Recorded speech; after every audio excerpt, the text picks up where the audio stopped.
Olá amigos, vamos à nossa videoanálise semanal após o pregão desta sexta-feira, dia 24 de fevereiro. O Ibovespa apresentou aqui uma queda de 1,18%, já testando a região de topo anterior, região dos 66.600 pontos arredondando, abaixo de suporte 66.200 a 66.000 pontos, e mais abaixo ainda, que vai apontando para uma correção aqui mais no preço, no preço do que no tempo, na faixa dos 65.000 pontos, que se eu der um zoom menos aqui, ó, essa linha aqui horizontal que eu estava traçando, aqui a gente pode ver que é uma região de topo anterior junto com essa região aqui, ou seja, é um patamar que pode funcionar como suporte para o Ibovespa num possível movimento de baixa. Acredito que seja pouco provável vir direto aqui para esse patamar. Pode ter ainda movimentação para cima, mas enfim, é um patamar a gente ficar atento numa possível correção maior do Ibovespa, visto que começou um movimento um pouco mais relevante para baixo, diferente daqui que teve um pregão forte para baixo e não deu sequência. Ficou travado na sequência, fez mais um pregão, depois não cai e volta a subir em cima de um nível de suporte. Então, olhando para o gráfico semanal, queda ali na faixa de 1,6% e no mensal uma alta em torno de 3% aqui o Ibovespa no decorrer deste mês, deixando aqui uma sombra superior devido a esses três últimos pregões que chegaram a testar uma região de resistência que eu já vinha citando nesta semana e também na semana anterior, região de 69.000 pontos até a região de 70.500 pontos. Nos futuros, na verdade não só nos futuros, nas ações e futuros hoje eu não cheguei a fazer nenhuma recomendação porque eu tive um dia atípico, um dia que eu tenho uma preparação em relação ao meu escritório em ter redundância, seja na parte de energia, com no breaks em cima de computador, tem mais que um computador no escritório, e além disso eu tenho uma redundância de internet, são dois links. Só que hoje eu cheguei, depois de deixar minha filha na escola, eu chego aqui cedo, por volta de 7h30 já estava com problema. Então tudo que eu faço quando eu chego cedo, que eu tenho já todo um script, né, um roteiro traçado que eu faço para já me planejar para o pregão, não consegui fazer nada porque eu passei a manhã basicamente inteira tentando resolver um problema de que eu não consegui abrir os serviços do Google, onde estão todas as minhas coisas, minhas planilhas estão tudo dentro do Google, todo mundo já viu, essa planilha de controle das operações fica no Google, então tudo fica lá e eu não consegui acessar nada do Google, não só do Google, outros serviços também não funcionavam, mas enfim, alguns sites não abriam, então para mim era um problema de DNS num primeiro momento. Aí fui lá, desativei um link, fiquei para outro link, desativei um link, ficando só num link, mesmo problema. Fui para outro link, o mesmo problema. Um link é da GVT junto com a Vivo, GVT que agora é Vivo, né, foi comprado, e o outro é da NET, que também foi comprado pela Claro. Então, testei nos dois e o problema o problema deve ser no meu computador. Vou para outros computadores aqui, testo nos outros computadores, mesmo problema. Então, assim, não era um problema do computador, mas mesmo assim já desinstalei Chrome, fiz diversas tentativas, fiz tudo que vocês imaginaram eu fiz hoje. Liguei para as operadoras, nada de resolver, fiz de tudo. O mais interessante, que me deixava mais invocado, é porque não funcionava o mesmo problema para dois links dos operadores. E enfim, as operadoras não conseguiram também resolver por telefone, enfim, foi bastante tempo nisso, até cheguei a comentar dentro do canal da Invest Pro para ver se alguém já tinha passado por algo semelhante. O fato é que sem eu fazer absolutamente, depois de na realidade fazer um monte de coisa no meu computador, mas começou a voltar a funcionar aos poucos, ainda com instabilidade, ou seja, você ia abrir uma página do Google, uma planilha do Google, abria e daqui a pouco ela ficava offline, aí abria novamente, voltava a ficar online, mas aos poucos foi voltando e agora no finalzinho da tarde mesmo é que o serviço se estabilizou. E, sinceramente, não sei o que aconteceu, porque são dois links distintos de duas operadoras e porque nas duas estavam acontecendo esse mesmo tipo de problema e não estava ligado a um computador. Eram todos os computadores do escritório que estavam apresentando o mesmo problema. Mas, enfim, não tinha passado por nenhum tipo desse problema, por mais redundância que eu tenha, ainda sofri esse dia atípico. Isso nunca tinha acontecido algo semelhante comigo. Já teve problema de DNS em um determinado link. E aí eu resolvia ou trocando os servidores de DNS na configuração da placa de rede, ou mesmo colocando ali para outro link. Por isso que eu tenho um link de redundância para usar só o outro link. Enfim, dessa vez não foi possível resolver de imediato o problema e eu tive um dia basicamente focado em tentar resolver esse problema de TI. Mas voltando então aqui, falando dos futuros, nos futuros eu vou falar mais do G60 para o próximo pregão, que esse próximo pregão é só a partir do mês de março. Então eu já falei do fechamento do mês, que a bolsa vai estar fechada aí nos primeiros, durante o feriado do carnaval vai estar fechada e volta no dia 1º de março, a partir das 13 horas, pregão das 13 às 18 horas na quarta-feira de cinza. Então pela manhã não vai ter pregão. Então, a partir do próximo pregão, a partir das 13 horas da quarta-feira, temos aqui uma formação, uma sinalização ali de fundo em cima de um nível de suporte. Mas o fato é que a gente teve uma pancada para baixo, movimentação ainda para cima, que se ganhar força para cima, ficaria atento para buscar a operação na ponta compradora, que pode vir a buscar essa região aqui de resistência ali por volta dos 68 mil pontos a 68.300 pontos.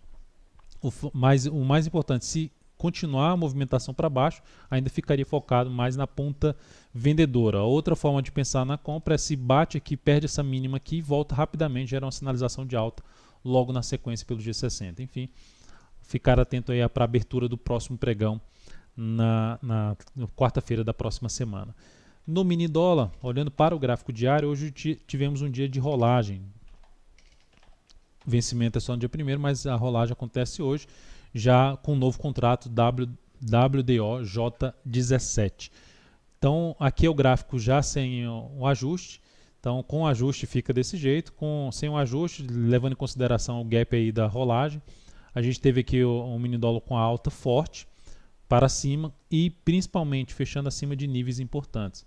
Então ficou com o início de movimento para cima, com a formação semelhante a de um W no gráfico diário, de mudança de tendência de baixa, de uma longa tendência de baixa para uma nova tendência de alta pelo gráfico diário. Pelo gráfico semanal a gente pode ver inclusive a formação de um fundo em um mesmo nível de fundo anterior, ou seja, num nível de suporte relevante, ou seja, 2 semanas tentando fechar abaixo da região aqui dos 307,50, que foi a mínima do ano passado, não conseguiu fechar, confirmou a formação de um fundo com engolfo de alta, com a ajuda da rolagem, mas o fato é que temos essa formação e isso favorece o que? Operações na ponta compradora, principalmente após movimentos de baixa, mais claros de baixa ali no gráfico de 60 minutos, um gráfico intraday. Então, não descarta a operação na ponta vendedora, logicamente, na próxima semana, mas para day trade, mas sem buscar objetivos muito longos nesse sentido, num primeiro momento. Então, olhando para níveis de resistência, na faixa aqui dos 3.147 a 3.152, nível um pouco mais relevante. Depois disso, um fundo anterior ali que já foi testado como resistência, na casa dos 3.169 até 3.184. 369, 370, mais relevante do que esses 3.184. E em termos de suporte para um recuo, se a gente observar esse fundo anterior com esse nível aqui na faixa ali dos 314, 314 a 310 ou 307, caso venha ter algum retorno aqui nesse nível, pode ser um retorno interessante para ser um ponto interessante para se buscar operação na ponta compradora após alguma sinalização de alta pelo intraday. Seguindo, temos então, só para mencionar o mensal, no mensal o dólar vem aqui com 3 candles para baixo, fechamento aqui com menos 0,9%, mas com essa expectativa de poder ainda ter algo novamente para cima. Começa a confirmar um novo fundo ainda descendente no gráfico mensal, se superar os 304, que foi a máxima aqui do mês. Depois disso temos então para comentar as ações. PTR4, pregão de hoje, queda de 2,44%, deixando a semana com queda de 2,75%, ou seja, os 2 últimos pregões colaboraram justamente para reverter a alta que estava na semana. O cenário ainda mais indefinido aqui pelo gráfico semanal, se a gente observar topos e fundos, a gente tem um cenário bem indefinido, mas o fato desse cenário indefinido, o que me chama a atenção nesse cenário indefinido é que no mês teve alta de 1,07%, mas não pela alta de 1,07%, mas o conjunto aqui, já são 4 meses que a Petro vem fazendo uma correção desse forte movimento de subida. Essa correção ainda pode se estender mais no tempo, mais alguns meses, mais 1, 2 meses, mas a gente não pode deixar de ficar atento na possibilidade de começar alguma sinalização forte aqui pelo gráfico semanal, que pode justamente encaminhar aqui um fundo pelo gráfico mensal, uma formação de fundo ascendente pelo gráfico mensal, seja uma expectativa aí para cima, seja na Petro ou vários outros ativos, até para o próprio Ibovespa, uma expectativa de poder romper o topo histórico, no caso do Ibov especificamente, no decorrer aí de 2017, pelo que apresentou até o momento, né? Não apresentou nada relevante ainda para baixo. Então temos essa expectativa em cima da Petro. Pelo gráfico diário, se gerar topo descendente, principalmente abaixo dos 15,60, é o que me chama a atenção para se buscar operação na ponta vendedora em cima da Petro, pensando aí em operação de swing trade. Tendência aqui também, no meu modo de ver, indefinida no gráfico diário. Depois disso, temos aqui para falar da Vale 5. Vale 5 teve um pregão aqui com queda de 0,44%. Essa queda aqui dos últimos pregões proporcionou aqui uma queda na semana de 2,29%. Um engolfo de baixa em cima de um corpo pequeno, ali de um candle anterior, que tem uma relevância um pouco maior. Confirma essa sinalização se perder essa mínima aqui, 30,51, que é basicamente a mínima aqui do pregão dessa sexta-feira. Isso aumentaria a chance de fechar mais um gap, que no pregão de hoje já fechou esse gap, mas conseguiu se manter acima em termos de suporte, região do gap 31,23 até os R$31, número redondo aqui em termos de suporte para Vale. Abaixo disso, R$30, número redondo, e o gap em 29,49 para Vale. Movimentação fraca para cima, respeitando aqui esses topos anteriores agora como um patamar de resistência aqui adiante, pode trazer oportunidade de venda de topo descendente em cima da Vale 5. Então esse candle fica um pouco mais para um candle de correção que pode trazer de novo uma movimentação para baixo a partir de segunda-feira. Olhando agora só no gráfico mensal, citando que a Vale está num nível também bem relevante. Assim como o Ibovespa bateu num nível relevante, a Vale 5 está batendo num nível bem relevante ali de topos anteriores ali de 2012, 2013, patamar relevante de resistência. Depois de um longo movimento para cima, faz sentido ter algum tipo de movimento, seja lateral ou mesmo para baixo aqui pelo gráfico mensal, uma correção um pouco maior. Então, dentro desse cenário, pode-se trazer oportunidade na ponta vendedora de topo descendente a Vale 5, caso o mercado venha apresentar algo nesse sentido aí a partir de março. Depois disso, falar de outros papéis. CROT 3, a Croton, é um ativo que ainda está aqui com uma possibilidade de se buscar compra, porque pelo semanal ela proporcionou a formação de fundo. Aí teve essa semana de queda de 2,64%, que foi uma semana mais de correção desse movimento aqui de subida. O ideal é que essa correção se estenda um pouco mais para baixo em termos de tempo, ou para baixo ou de forma lateral aqui para se buscar uma entrada na sequência. Mas é um papel que me chama a atenção para olhar na próxima semana, apesar de ser uma semana bem curta, né? Basicamente 2 pregões e meio, mas para os próximos pregões, 2, 3 próximos pregões, é um papel para ficar atento aí, tentando pegar alguma movimentação de fundo ascendente aqui na CROT 3 a favor de um movimento de alta no gráfico semanal. Outro ativo, PSSA 3. A PSSA 3 na semana passada deu uma pancada para cima. Se a gente pode ver isso pelo gráfico diário, uma pancada para cima superando topos anteriores, vem fazendo um movimento aqui mais travado, ou seja, tentou ir lá em cima, respeitou basicamente, fechou uma vez acima, volta para baixo ali do topo anterior. Então, dependendo do que ela fizer aqui no decorrer dessa próxima semana, curta semana, ou já na segunda semana completa aí de março, é também um ativo que vai me chamar a atenção para buscar a operação na ponta compradora a favor dessa forte subida que ela apresentou aqui.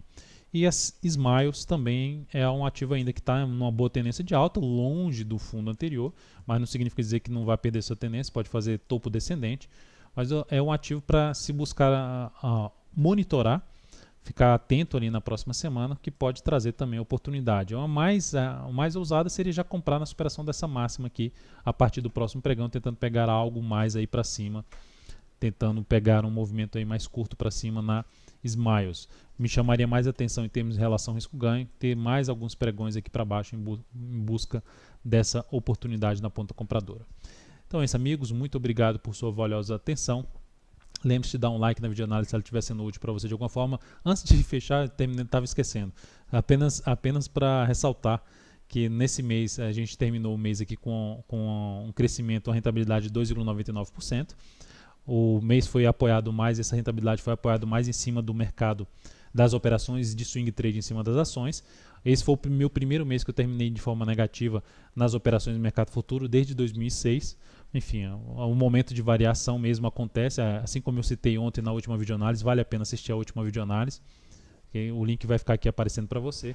dessa última videoanálise, falando sobre a questão da gestão de risco. Então a gente pode ter meses negativos, como também aconteceu agora um mês negativo nos futuros. Mais detalhes sobre os resultados, seja nos futuros nas ações, dentro do meu canal DV Invest Pro, que você pode se inscrever facilmente aí para receber as recomendações e também ter acesso a esses relatórios, seja via web ou também em PDF. Então é isso, amigos, muito obrigado, um grande abraço, um excelente carnaval, aproveite bastante e até quarta-feira.